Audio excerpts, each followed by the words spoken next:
नमस्कार मंडळी, स्मिताज किचनमध्ये आपल्या सगळ्यांचं स्वागत आहे। आज आपण बनवणार आहोत भोपळ्याचे घारगे।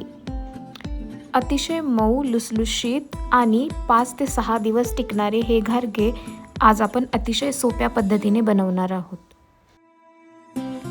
चला मग रेसिपीला सुरुवात करूया। येथे मी ताजा पाव किलो भोपळा घेतलेला आहे।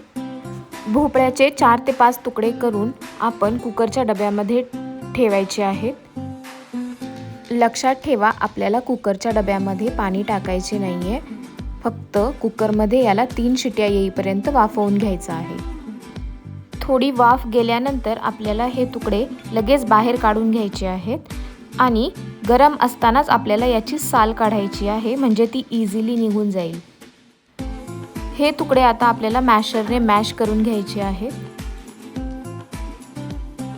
नंतर यामध्ये आपल्याला पाऊण वाटी गूळ टाकायचा आहे आणि हे परत एकदा आपल्याला व्यवस्थित मिक्स करून घ्यायचं आहे मॅशरच्या सहाय्याने, किंवा तुम्ही हाताने देखील हे मिक्स करू शकता। हे मिश्रण आता आपण एका मोठ्या भांड्यात काढून घेणार आहोत। मी आता यामध्ये जायफळ किसून टाकत आहे।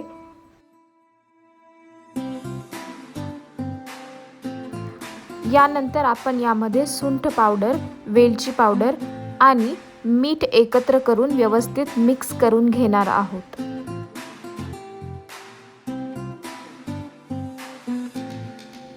आणि आता या मिश्रणामध्ये आपण जितकं बसेल तितकं गव्हाचं पीठ टाकून मिक्स करून घ्यायचं आहे।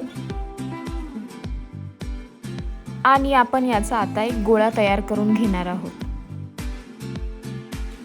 इथे आपला छान गोळा तयार झालेला आहे।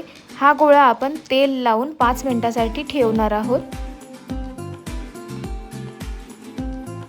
एका कढईमध्ये आता आपण तेल गरम करून घ्यायचं आहे। पिठाचे छोटे छोटे गोळे करून आपण याच्या पुऱ्या लाटून घ्यायच्या आहेत आणि या पुऱ्या आपल्याला तळून घ्यायच्या आहेत। अशा रीतीने मी सर्व पुऱ्या लाटून तळून येथे घेत आहे।